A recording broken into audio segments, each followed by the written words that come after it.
Vamos ahora a saludar a Cari López Monja, queridísima compañera, ¿cómo estás? Muy buen día, ¿cómo andan? Buen día. Bien, con ganas de escucharte para que nos cuente los vericuetos del dictamen que ayer se logró, porque lo que escuchaba ahí a Recalde preguntar, pero ¿cuál es el texto? ¿El que mandaron anoche o hoy a la mañana? Lo cual da cuenta que hay que estudiar, hay que ver los... De hecho comentaba de párrafos repetidos, o sea que hay muchas desprolijidades en todo el proceso. Y la gran pregunta que nos vienen haciendo, compañeros, bueno, ¿cuándo se vota? Hasta ahora entiendo que no hay fecha, ¿no, Cari? Hasta ahora no hay fecha y todavía si alguien dice que tiene el texto oficial, el que cerraron ayer a la noche, miente, porque la verdad es que no hay nada oficial hasta el momento en que tenga membrete y siga los pasos administrativos.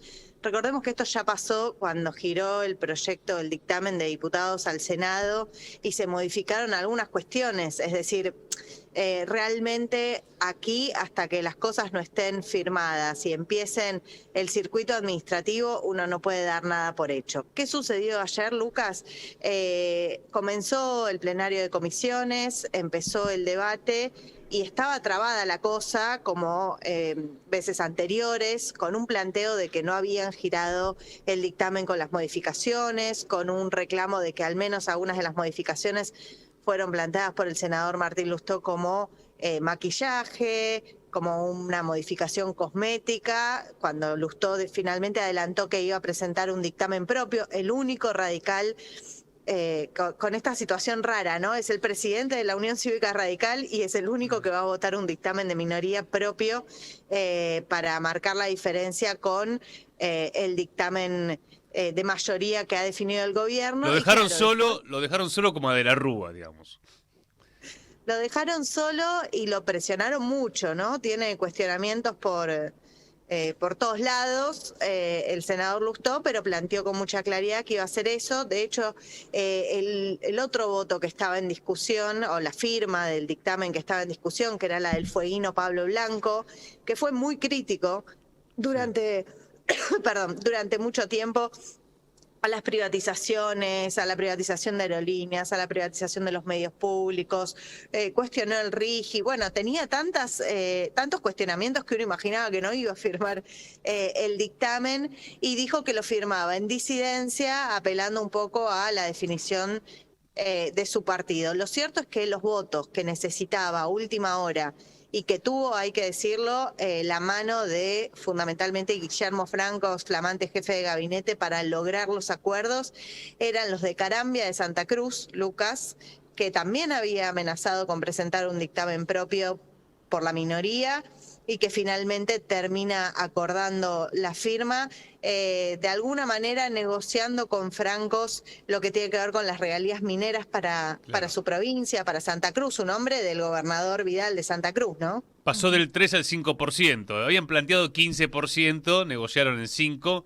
Bueno, ahí vemos este sistema colonial, ¿no? Donde en realidad las provincias dicen, algo déjame para que maneje yo. Efectivamente, y ya en el último momento los acuerdos más concretos vinculados a obras o a modificaciones en relación a estas cuestiones. Decíamos entonces, el voto, la firma de Carambia, el voto de Edgardo Cuéllar de Entre Ríos, del PJ federal, podríamos llamarlo, esto fue lo que, y de Tagliaferri, ¿no? La senadora del PRO, que había sido una de las más claras en los cuestionamientos al RIGI y al proyecto de ley, la que incomodó al oficialismo, si se quiere, en el debate de comisiones, pero que termina firmando también. Pero atención, Lucas, las firmas, muchas, todavía no se conoce cuáles, son con disidencias. Con lo cual, atención, porque ahora hay que ver cómo llega, cuándo y cómo llega al recinto el proyecto de ley base. Che, Cari Cuéllar me lo nombraste, PJ de Entre Ríos. Ajá. ¿Qué negoció? No está claro, él tenía dos firmas, firmaba en dos comisiones, de hecho es presidente, no me acuerdo si de Asuntos Constitucionales Sí, asuntos constitucionales, Sí. o sea, de una de las 3 comisiones que estaba en debate. No sé qué es lo que finalmente negoció, pero es uno de los que también había sido bastante duro al inicio, con muchas críticas al proyecto. Habrá que ver en las disidencias qué es lo que plantea y qué es lo que se conoce después, efectivamente, Lucas, de lo que tiene que ver con esta negociación. El dato de las disidencias es importante porque recordemos que en enero, cuando se discutió por primera vez el proyecto y cuando llega el dictamen con disidencias, las disidencias eran tantas que se puso en discusión algunos artículos que hizo que terminara el oficialismo retirando el proyecto. No va a suceder esto hoy, pero sí es cierto que hoy están en peligro algunos de los cuestionamientos que hace esa oposición que firma dictamen, pero que va a plantear sus disidencias al interior de la Cámara, y como contábamos en otras oportunidades, con los 33 votos de los senadores de Unión por la Patria, podrían hacerle daño o modificar alguna de las cuestiones de la ley bases, ya con la suerte echada, con el dictamen en mano y con la votación en el recinto en el Senado. Karina, buen día, acá te saluda Leila. Te pregunto que yo pienso en qué garantías hay de que todo lo negociado por esta oposición light después se respete, ¿no? Porque yendo al peor escenario, se aprueba esto en senadores con modificaciones, se aprueba en la Cámara de Diputados, están las facultades delegadas, digamos, después el presidente podría avanzar en todo lo que hasta el momento no puede avanzar por una cuestión de negociación para que se apruebe la ley, ¿no? Es que no hay garantía de nada y el presidente Javier Milei puede hacer lo que quiera después. Es decir, si uno habla de la división de poderes, del compromiso, del respeto de lo que se define, acá venimos de reuniones en diputados donde plantearon dictamen para mejorar los saberes jubilatorios y para restituir el FONID, y la respuesta de Milei, todavía sin que se haya votado, fue: cualquier cosa que me complique el equilibrio fiscal la veto y me importa 3 carajos. Claro.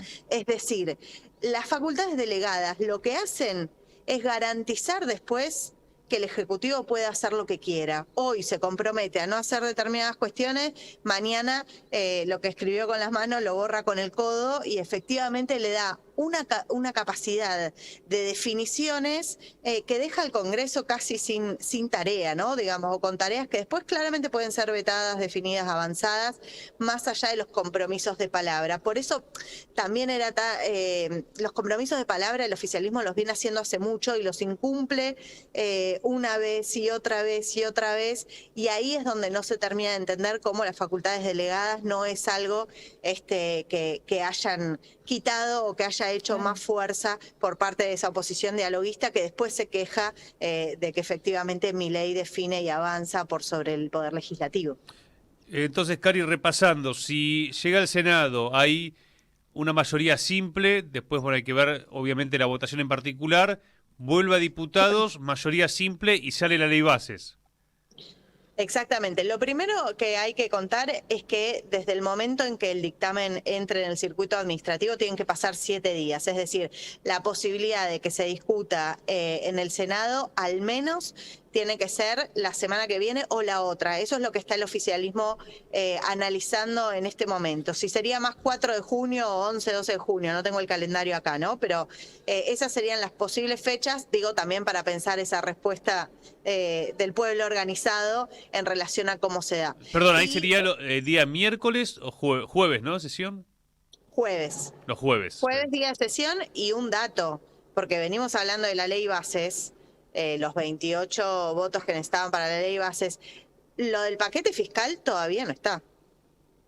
Ayer se hablaba de un senador que se había ido a ver a Boca y por eso no había firmado, que garantizó su firma, pero bueno, se tuvo que ir a ver a Boca, y cuando en el Senado dijeron venía a firmar el cuadernito, el señor no estaba. Con lo cual, efectivamente, este país es Está bien. así. Ahí no vas a tirar el nombre porque va a decir, no me quemé.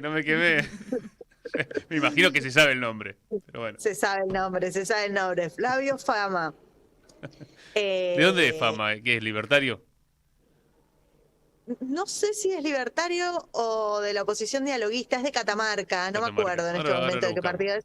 Pero claro, sos de Catamarca, bueno, estás en Buenos Aires, juega Boca, qué sé yo. Pasaron cosas. Acá me dicen que es radical, está para tu libro, Cari. Y, viste, los radicales son así. Lo cierto es que, decíamos, paquete fiscal, se tienen que conocer el texto y las firmas, cuántas firmas fueron, cuántas en disidencia, que no es muy relevante, digo, se tiene que conocer a lo largo de la mañana, media tarde de hoy. Con ese dato el oficialismo va a definir si es el próximo jueves o el siguiente, es decir, primera semana de junio o segunda semana de junio. Como vos planteabas, en el momento en que se define la votación, si es cada artículo se vota con mayoría simple o 2/3, luego para aprobarlo, modificarlo, diputados debería hacerlo con la misma mayoría. El compromiso del oficialismo es que las modificaciones que haga la Cámara Revisora, que es el Senado, se van a sostener, se van a aceptar y que no van a entrar en una discusión de no volvamos a reformular esto, ¿no? Hay que ver qué pasa. Y un dato importante, Lucas, en una de las últimas modificaciones, yo no sé si quedó o no, pero digo, para que lo tengamos en cuenta, el radicalismo le pidió que vuelva a incluir el tema bloqueos, es decir, que los bloqueos sean causal de despido justificado. Está eso, ¿eh? Lo escuché a Recalde ayer justamente, fue uno de los que lo señaló. Bueno, el tema es que eso que incorporan a pedido del radicalismo, cuando vaya a votación, lo más probable es que no haya acuerdo. Y ahí entramos en esto de los 2/3 o de la mayoría simple y de qué es lo que suceda luego. No va a ser sencilla la discusión en el Senado, teniendo en cuenta artículos como este y muchos otros que seguramente logren una mayoría distinta que permita modificarlos o quitarlos. El RIGI quedó tal cual. Según Lustó, con cambios cosméticos. Y de hecho, creo que la disidencia parcial de la senadora Tagliaferri del PRO tiene que ver con que no aceptaron todas las modificaciones que ella planteaba para el RIGI y para el blanqueo. Hay que ver ahí la votación en particular también. Exactamente, porque había un artículo que planteaba casi que se blanqueaban, no se oficializaban los testaferros. Eso hay que ver si lo sacaron o no. En principio, las modificaciones que aceptaron del RIGI tienen que ver con que haya alguna zanahoria, por decirlo de alguna manera, para los millonarios locales, es decir, para quienes quieran invertir en Argentina y que no sean fondos internacionales. Y alguna cuestión menor, bueno, el tema del blanqueo, que los hermanos no puedan blanquear, pero son muy pequeñas las modificaciones que se hicieron. Bueno, podemos la semana que viene ir comentando con salidas tuyas cómo queda el dictamen, porque me parece que es lo que tenemos que ir concientizando. 6 de junio o 13 de junio va a ser la votación, porque después viene la semana de los feriados, que es la del 20 de junio, así que no creo que el gobierno... Creo que lo va a querer hacer para el 6 o el 13, estimo. Hay que ir a ver a Boca, hay que ir de vacaciones, hay que hacer otras cosas. Bueno, se viene la Copa América. Bueno, Cari, te mandamos un fuerte abrazo, gracias. Un abrazo.